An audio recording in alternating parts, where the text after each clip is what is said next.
안녕하세요. 고뇌하는 고니의 심리교양 채널 고고심입니다. 한때 TV만 틀면 꿈에 대한 이야기가 나오던 시절이 있었습니다. 그리고 그때보다는 덜하지만 여전히 꿈에 대한 언급과 실제로 본인들의 꿈을 안고 살아가시는 분들이 많으시죠. 누군가는 이루고 누군가는 이루지 못하여 저주에 걸린 듯 허덕이게 하는 꿈. 오늘은 그 꿈과 목표의 이면을 알아보고자 합니다. 꿈을 꿀 당시 우리는 여러 감정을 느낍니다. 설렘, 기대, 희망과 같은 긍정적인 것들이죠. 상상만 해도 너무나 즐겁습니다. 하지만 당신이 설정해 놓은 꿈이 당신의 발목을 잡고 실패를 경험하게 한다면 어떠세요? 사회심리학에는 비현실적 낙관주의라는 용어가 있습니다. 사람이라면 누구나 가지고 있는 착각에 관한 이야기예요. 피셔와 차머스의 말을 빌려 이 용어를 안내드리면 사람들은 자기 자신을 긍정적으로 보고 싶어 하기에 자신의 능력을 과대평가하고 자신의 미래에 대해서 지나치게 낙관적으로 생각하는 경향이 있다는 말입니다. 우리 모두 가지고 있는 착각이죠. 평소 벼락 맞을 확률보다 낮다는 복권 당첨을 생각하며 당첨 후의 계획은 즐겁게 세우지만 비가 오는 날 실제 벼락 맞을 가능성에 대해 생각하시는 분들은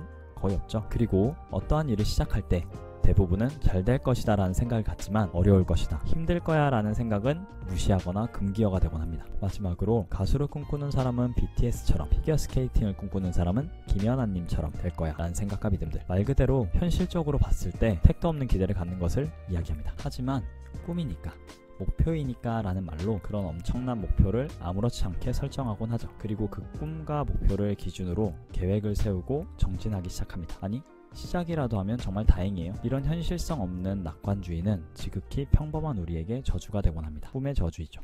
하나, 시작을 못한다. 꿈을 갖는 일은 중요할 수 있습니다.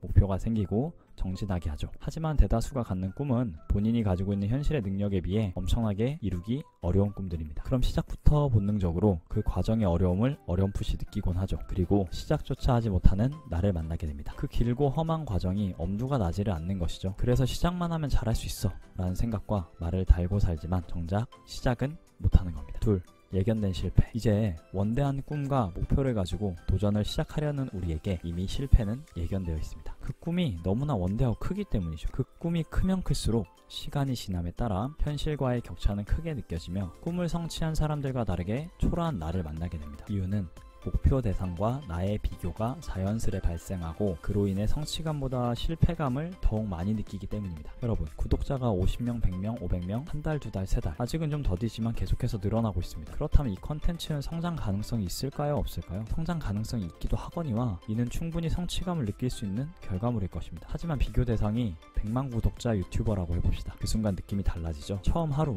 이틀, 한 달은 괜찮을 수 있으나 두 달, 세 달, 시간이 지남에 따라 특별한 성장 구간을 보여주지 않는다면 현재 성과에 대해 성취감보다 실패감을 자주 느끼게 될 것입니다. 그럼 우리는 과연 이 난관을 극복하기 위해 고민을 하게 될까요? 요즘 실패하라라는 말을 정말 많이 듣죠. 여러 매체를 통해 셀 수 없이 쏟아져 나옵니다. 하지만 중요한 것은 실패도 어떻게 하느냐의 문제일 거예요. 혹시 스스로 장애인 되기라는 용어를 아시나요? 우리 인간은 신기하게도 할 수 없을 것 같아 라는 생각이 들면 적극적으로 핑계거리를 찾으며 실패를 준비하는 경향이 있습니다. 실패를 벗어나기 위한 노력을 하기보다는 말이죠. 당신이 중요한 약속에 지각을 하게 생겼어요. 한 50분 정도? 그럼 무슨 생각이 머릿속을 지배하나요? 핑계거리. 심지어 무슨 일이라도 생기길 바라는 마음까지. 시험이 며칠 남지 않은 상황에 적극적으로 책을 보고 싶고 영화를 보고 싶고 친구와 놀러 가고 싶은 마음이 생깁니다. 준비가 되지 않을수록 말이죠. 이렇게 스스로 할 수 없을 것 같은 기분이 강하게 들수록 우리는 핑계거리를 만들며 회피하기 위한 이유를 적극적으로 찾아 나섭니다. 하지만 반대로 당신이 지각을 하게 생겼어요. 5에서 10분 정도? 그럼 어떻게 할까요? 열심히 늦지 않기 위한 노력을 하시게 될 것입니다. 당신이 준비를 많이 해온 시험이 며칠 남지 않았네요. 아직 긴가민가한 부분도 있고 확신할 수 없지만 왠지 할 수 있을 것 같은 기분이 듭니다. 더 열심히 공부하시지 않을까요? 이는 우리가 할 수 있을 것 같아라는 느낌과 할 수 없을 것 같아라는 느낌이 들 때 우리의 결정과 행동을 볼 수 있는 예입니다. 비현실적 목표를 가지고 시도하는 도전 중에 마주한 수많은 실패의 경험은 과연 할 수 있을 것 같은 느낌을 줄까요? 할 수 없을 것 같은 느낌을 줄까요? 보통의 사람이라면 후자가 될 것입니다. 이는 비현실적 목표와 꿈을 앞서 설정하여 기준이 되어버린 것입니다. 만약 당신의 목표와 꿈이 조금 더 현실적이었다면, 또는 그런 목표 자체를 두기보다 내가 할 수 있는 오늘의 일에 최선을 다한다면 어떨까요? 실패감보다 성취감을, 그리고 실패 자체에서도 할 수 있음을 찾아낼 가능성은 더 커질 것입니다. 사실 무언가를 성취하는 일은 꿈과 목표의 크기가 좌우하는 것이 아니에요. 여러분도 아시다시피 포기하지 않을 용기와 실패에 대한 인내심, 그리고 성장에서 나오는 것이죠. 유재석님께서 꿈과 목표에 대해 말씀하신 영상들이 여럿 있어요. 유재석님을 보면 꿈과 목표를 따로 갖지 않는다고 합니다. 그저 하루에 주어지는 일들을 최선을 다해서 하고 계시는 거죠. 어떻게 보면 특정 목표를 갖는 것보다 본인이 원하는 분야에서 하루하루 주어진 일에 최선을 다해온 그이기에 포기하지 않을 수 있고 오늘날 예능 분야에서 최정상에 올라갈 수 있지 않았을까요? 이 영상은 꿈과 목표가 필요 없다거나